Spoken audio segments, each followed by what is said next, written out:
चलिए देखते हैं, हम लोग डीएनए रेप्लिकेशन पढ़ रहे थे और एक लास्ट टॉपिक हम लोगों का बचा हुआ था स्टेज 3, जिसमें हमको यह देखना है कि डीएनए रेप्लिकेशन कब सेल को पता चलता है। हम प्रोकैरियोट्स की तरफ ज़्यादा देखेंगे, है ना। कब सेल को पता चलेगा कि भाई मेरे को डीएनए रेप्लिकेशन को अब बंद करना है या टर्मिनेट करना है। तो हम लोगों ने देखा क्या है, इसको एक बार रिवाइज कर सकते हैं। हम प्रोकैरियोट्स के केस में देख रहे थे। अगर मैं ई कोलाई के रेप्लिकेशन की बात करूं, थोड़ा सा आपको थोड़ा सा फ्लैशबैक लेके जा रहा हूं। ई कोलाई रेप्लिकेशन देखने की बात करूं तो हम लोगों को बाई डायरेक्शनल रेप्लिकेशन देखने को मिलता है। हम लोगों को बाई डायरेक्शनल रेप्लिकेशन देखने को मिलता है। जैसे कि अगर मैं आपको डीएनए बना करके चीजें बताने का प्रयास करूं, ठीक, तो ये मान के चलिए, अब डीएनए हमको पता है कि ई कोलाई का जीनोम जो है वो कैसा होता है, सॉरी एक सेकेंड, वो कैसा होता है, वो सर्कुलर डीएनए होता है। तो मैं केवल उसका एक पार्ट ही आप लोगों को बता करके बना करके बताने की कोशिश करता हूं। और ठीक, और इसी प्रकार डबल स्ट्रैंडेड स्ट्रक्चर है वो भी, तो कुछ इस तरह से हम लोगों को स्ट्रक्चर देखने को मिलता है जब हम लोग डीएनए रेप्लिकेशन पढ़ते हैं तब। किसकी? ई कोलाई की बात में। अच्छा ये सर ऐसा हुआ क्यों, ये भी समझने वाली बात आपको रखनी पड़ेगी कि आप अगर इस डायरेक्शन को 3' लेने का प्रयास करें, अगर मैं इसको 3' लेने का प्रयास करूं और फिर ये ऑटोमेटिकली यहाँ से ये वाला 5' हो जाएगा और ये वाला 3' हो जाएगा और इसके जस्ट अपोजिट वाला 5' हो जाएगा। इस ई कोलाई में हुआ क्या होगा, जब इसका डबल स्ट्रैंडेड डीएनए है तो इसके पास ओरिजिन ऑफ रेप्लिकेशंस होंगे, देखिए। और हमको ये बात पता है कि ई कोलाई में बाई डायरेक्शनल रेप्लिकेशन या प्रोकैरियोट्स में बाई डायरेक्शनल रेप्लिकेशन होता है, ये भी हम लोगों को पता है। तो येलो कलर आप मान के चलिए ओरिसी सेगमेंट को डिनोट कर रहा है। अब पूरा चीज अच्छे से पढ़ चुके हैं आप, लास्ट स्टेज में पहुंच गए, तो ओरिसी सेगमेंट देखने को मिलता है। तो यहाँ पे भी ओरिसी सेगमेंट है हमारे पास, ठीक है। तो अब रेप्लिकेशन कैसे स्टार्ट होगा, अब आप देखो ये डीएनए हेलिकेस राइट साइड की तरफ मुड़ रहा है, तो 5' to 3' डायरेक्शन बनेगा एक हिस्सा। ये आपको बनाना तो आ गया होगा मेरे हिसाब से। देखो ये 3' से 5' है, तो ये वाला जो स्ट्रैंड रहेगा वो कंटिन्यूअस स्ट्रैंड रहेगा और इससे बनने वाला दूसरा जो स्ट्रैंड है वो क्या बनेगा, लैगिंग स्ट्रैंड बनेगा। ये भी आपको पता है, ये तो हम लोग ने बता दिया है ना आपको पहले से। क्यों? क्योंकि ये वाला लैगिंग स्ट्रैंड कहलाएगा, ठीक, क्योंकि 5' इसका यहाँ पे होगा और ये 3' बाहर की तरफ खुलते जा रहा है, इस कारण से ये कंटिन्यूअस स्ट्रैंड होगा या लीडिंग स्ट्रैंड होगा। उसी तरह से ये स्ट्रैंड जो हो गया ये लैगिंग स्ट्रैंड हो जाएगा। अब इस ओरिसी सेगमेंट की बात करें, सर्कुलर डीएनए दोनों अलग अलग होगा तो ओरिसी सेगमेंट तो दोनों साइड ही होगा ना। तो दूसरे से स्थिति देख सकते हैं अपन लोग, दूसरा कलर ले लेते हैं हम लोग, ग्रीन कलर ले लेते हैं, ठीक। तो अब देखिए ये वाला डीएनए, देखिए ये वाला, ये जो डीएनए है ये 5' से 3' है, तो इस तरफ जो डीएनए बनेगा वो लीडिंग स्ट्रैंड बनेगा। और जब ये डीएनए खुलेगा तो ये पार्ट में इस तरफ डीएनए बनाएगा। तो बाई डायरेक्शनल रेप्लिकेशन हम लोगों को देखने को मिल रहा है। तो अब ये वाला जो स्ट्रैंड है ये लीडिंग स्ट्रैंड हो जाएगा, है ना, और ये वाला जो स्ट्रैंड है ये लैगिंग स्ट्रैंड हो जाएगा। ये वाला जो स्ट्रैंड है ये लैगिंग स्ट्रैंड हो जाएगा। यहाँ पे 5' डायरेक्शन से 3' डायरेक्शन, ये भी 5' से 3' डायरेक्शन में, पर डिसकंटिन्यूअस, क्योंकि वो डीएनए इस और इसी सेगमेंट के लिए अपोजिट हो जाएगा।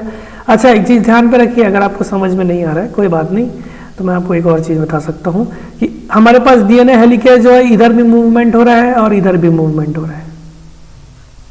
इस ओडिसी सेगमेंट के लिए मूवमेंट लेफ्ट साइड कर दिया, एक मैंने राइट साइड कर दिया, ऐसा ही होगा, है ना, क्योंकि रेप्लिकेशन जो होगा वो ये देखिए ना, ये सर्कुलर डीएनए है, यहाँ पे ओडिसी सेगमेंट हुआ, यहाँ पे ओडिसी सेगमेंट हुआ, तो इस ओडिसी सेगमेंट को मैंने थोड़ा सा एक्सटेंड कर दिया, कुछ नहीं किया है, यहाँ से रेप्लिकेशन स्टार्ट हो रहा है, यहाँ से भी रेप्लिकेशन स्टार्ट हो रहा है, ठीक है। तो हमारे पास 2 लैगिंग स्ट्रैंड, 2 लीडिंग स्ट्रैंड पूरे सर्कुलर जीनोम में देखेंगे हम लोग एक साथ, ठीक।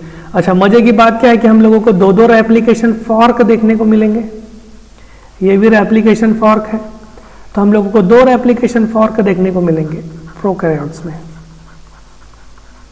उसी तरह से ये वाली बात हो गई रेप्लिकेशन फॉर्क।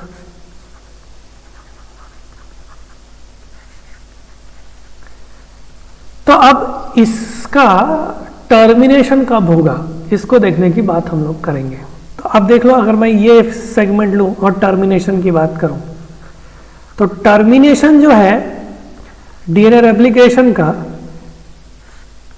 के लिए ई कोलाई में एक यूनिक सीक्वेंसेस हम लोगों को देखने को मिलता है, एक यूनिक सीक्वेंसेस देखने को मिलता है, वो 23 बेस पेयर सीक्वेंसेस के होते हैं। इसके बहुत सारे कॉपीज होते हैं, मल्टीपल कॉपीज लिख सकते हैं आप, ठीक।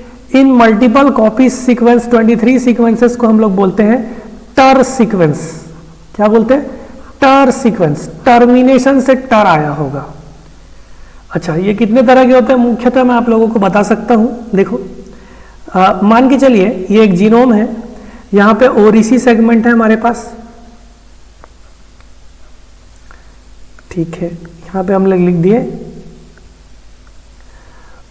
ORIC सेगमेंट, ठीक। नेक्स्ट अगर हम लोग देखने का प्रयास करें तो हम लोगों के पास जो रेप्लिकेशन का प्रोसेस स्टार्ट होने वाला है ये इस तरह से होगा और इस तरह से बाई डायरेक्शनल होने वाला है, ये भी ध्यान पे रखे रहना आप लोग। तो देखो, ये घड़ी की सुई की अपोजिट साइड है, इस कारण से मैं क्या बोलूंगा कि ये एंटी क्लॉकवाइज डायरेक्शन है। इसका मतलब इस केस में रेप्लिकेशन फॉर्क जो है वो एंटी क्लॉकवाइज साइड घूमेगा, इसलिए मैं इसको क्या बोल दिया, एंटी क्लॉकवाइज रेप्लिकेशन फॉर्क। ये मूवमेंट होगा इधर से, ये मैंने बोल दिया। अच्छा, दूसरे साइड में अगर मैं देखने का प्रयास करूं तो यहां पे हमारे पास क्लॉकवाइज रेप्लिकेशन फॉर्क देखने को मिला हमको।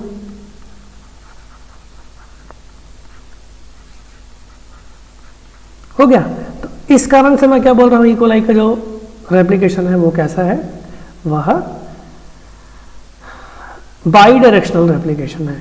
हम लोगों के पास इस रेप्लिकेशन को टर्म, देखो ये दोनों आपस में एक जगह तो मिलेंगे जरूर, जैसे कि मैं क्लॉकवाइज डायरेक्शन की बात, एंटी क्लॉकवाइज और क्लॉकवाइज की बात करूं, ये दोनों मिलेंगे एक न एक जगह, है ना। जहां पे मिलेंगे वहां पे कौन से सीक्वेंस होंगे, टर सीक्वेंस।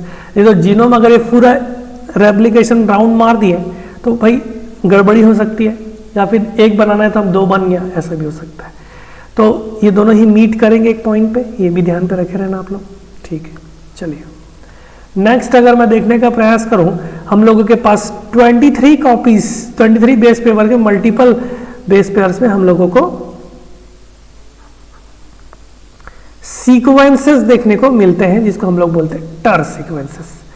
अब इस टर सीक्वेंसेस में कुछ कुछ इंपॉर्टेंट चीज आपको बता देता हूं, जो इंपॉर्टेंट आपके एग्जाम पॉइंट ऑफ व्यू के लिए इंपॉर्टेंट है। ये जो मैंने आपको रेड स्ट्रक्चर से बनाया है, ये आपके टर सीक्वेंसेस है। अब देखो, अब मैंने एक लेफ्ट साइड बना दिया, एक मैंने राइट साइड बना दिया है, ठीक। अब आपको ध्यान पे रखना पड़ेगा, इस टर सीक्वेंसेस के 2 सिरे होंगे। एक जो मैंने रेड में बनाया है वो थोड़ा ब्राउनिश टाइप का है ना, और एक मैं बनाऊंगा अभी ग्रीन सीक्वेंसेस का। तो रेड जो होता है वो नॉन परमिसिव सीक्वेंसेस कहलाएगा। वो नॉन परमिसिव टर सीक्वेंस ही है, इसमें 2 यूनिट हो गए, एक हो गया नॉन परमिसिव और दूसरा ग्रीन वाला हो गया परमिसिव।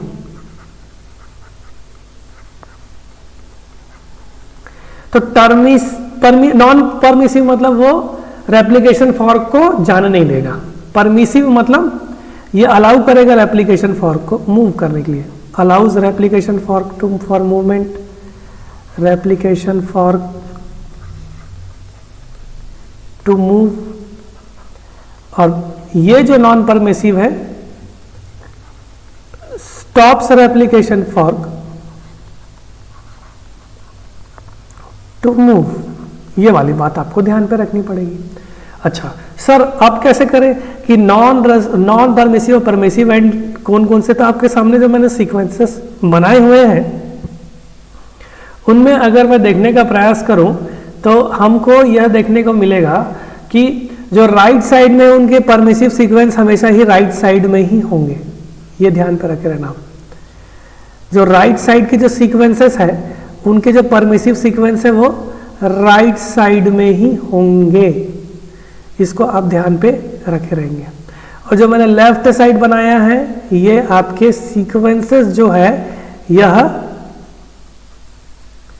लेफ्ट साइड में ही होंगे। ठीक, अब इन सीक्वेंसेस को पहचानने के लिए हमारे पास एक प्रोटीन रहता है।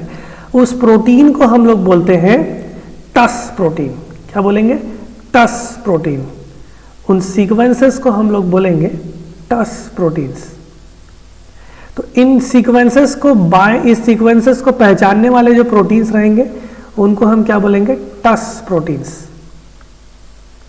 ये दोनों मिलकर के परमिसिव नॉन परमिसिव वाला एंड बनाते हैं। ये आप लोग ध्यान पे रख रहना। ये टस प्रोटीन्स कहलाते हैं। टस शब्द आया है TUS से, तो कहने का मतलब है ये आया है आपका टर्मिनस यूटिलाइजेशन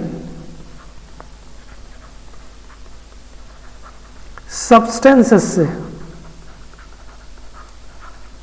ठीक, अब आप देखिए, तो अब आपको मैं लेफ्ट साइड के टर सीक्वेंसेस के क्लासेस बता रहा हूं। मल्टीपल कॉपीज में तो ये डिफरेंट कॉपीज में प्रेजेंट है, तो इनके हम लोगों ने नाम दे दिए हैं। उन सबके नाम आप लोगों को ध्यान पे रखना पड़ेगा। ये जो लेफ्ट साइड में जो अरेंजमेंट मैं बना रहा हूं वैसे का वैसे ही बनाएंगे। E, उसके बाद फिर टर D, उसके बाद टर E सीक्वेंस। इनको पहचानेगा कौन? टस प्रोटीन। सभी प्रोटीन को टस प्रोटीन रिस्पॉन्सिबल होंगे। इनको हम क्या बोलेंगे? टर C, ये हो गया टर B, ये हो गया टर F और ये हो गया टर G प्रोटीन्स। ठीक, अब परमिसिव सीक्वेंसेस को आपको ध्यान पे रखना पड़ेगा। परमिसिव एंड्स को आपको ध्यान पे रखना पड़ेगा कि लेफ्ट वाला जो है वो लेफ्ट साइड के लिए ही है और राइट वाला है जो राइट साइड के लिए। अब आप खुद सोचो कि ये एंटी क्लॉकवाइज जो है, ये एंटी क्लॉकवाइज वाला अगर ये इस तरफ बढ़ते जा रहा है आगे की तरफ, तो ये किस एंड को छूता हुआ जाएगा? परमिसिव सीक्वेंस को। ठीक है, यहां से वो क्रॉस कर देगा टर सीक्वेंस, फिर परमिशन दे दिया, फिर लेफ्ट साइड में, इसलिए फिर वो परमिशन दे दिया लेफ्ट साइड में, फिर वो आगे बढ़ने की कोशिश जब करेगा तब आपको राइट साइड वाले टर सीक्वेंसेस में आपको नॉन परमिसिव एंड के सामना करेगा। समझ रहे हो?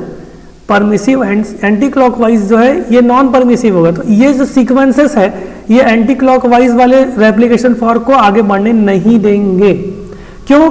क्योंकि लेफ्ट साइड के टर्मिनेशन सीक्वेंसेस या टर साइड्स में हम लोग यह देखें कि एंटी क्लॉकवाइज वाला रेप्लिकेशन साइड जो है वो परमिसिव एंड की तरफ से ही उसी के सामने ही आ रहा है, इस कारण से उसको अलाउ कर दिया गया। लेकिन अगर वो आगे तरफ बढ़ते गया तो राइट साइड के टर्मिनेशन सीक्वेंसेस के नॉन परमिसिव एंड्स को सबसे पहले फेस करेगा। इस कारण से एंटी क्लॉकवाइज डायरेक्शन जो है वो एंटी क्लॉकवाइज वाला फॉर्क रुक जाएगा। ये आप ध्यान पे रखे रहेंगे। चलिए, तो ये वाला जो सीक्वेंसेस हो गया ये एंटी क्लॉकवाइज को रोकने का काम करेगा। तो इस कारण से मैं यहां पे लिख सकता हूं कि ये सीक्वेंसेस जो है वो एंटी क्लॉकवाइज रेप्लिकेशन फॉर्क के लिए को ट्रैप करेगा। फॉर्क को ट्रैप मतलब पकड़ लेगा, रोक देगा। अब नेक्स्ट सीक्वेंसेस के बारे में सोचिए, थोड़ा सा इमेजिन करना पड़ेगा। क्लॉकवाइज रेप्लिकेशन पर कैसे बढ़ रहा है, तो ये परमिसिव सीक्वेंसेस के पास आ रहा है, ये भी परमिसिव सीक्वेंसेस, इस सीक्वेंस राइट साइड वाले से ये परमिसिव सीक्वेंसेस के पास, तो पूरा इस सीक्वेंसेस को क्रॉस कर गया। और फिर मैं बोलूंगा जैसे ही वो आगे बढ़ने की कोशिश किया तो आपको टर ए में वो नॉन परमिसिव दिख रहा है, उसके बाद फिर नॉन परमिसिव नॉन परमिसिव। तो ये वाला जो सीक्वेंसेस हैं, ये जो टर साइड्स हैं, ये क्लॉकवाइज रेप्लिकेशन फॉर्क को रोक देगा। तो इसको मैं लिख सकता हूं कि clockwise fork trap, clockwise fork traps. तो इन टर साइट्स और टर्स प्रोटीन की सहायता से डीएनए रेप्लिकेशन टर्मिनेट हो जाते हैं। केवल आपको ध्यान रखना है कि अगर रेप्लिकेशन फॉर्क परमिसिव सीक्वेंसेस से पास हो रहा है तो वो 100% पास हो जाएगा, लेकिन अगर वो नॉन परमिसिव एंड सबसे पहले देख पा रहा है तो वो टर्मिनेट हो जाएगा। तो ये चीज़ आप लोगों को डीएनए रेप्लिकेशन टर्मिनेशन में पढ़ना था, इतना ही आप लोगों को पढ़ना है। बाकी आप लोग बहुत अच्छे से पढ़ चुके हैं, जितने भी सीरीज़ हैं वो बहुत अच्छे से रही है। जिन्होंने सब्सक्राइब नहीं किया ज़रूर सब्सक्राइब कर लीजिएगा, ठीक है। Thank you very much, thank you.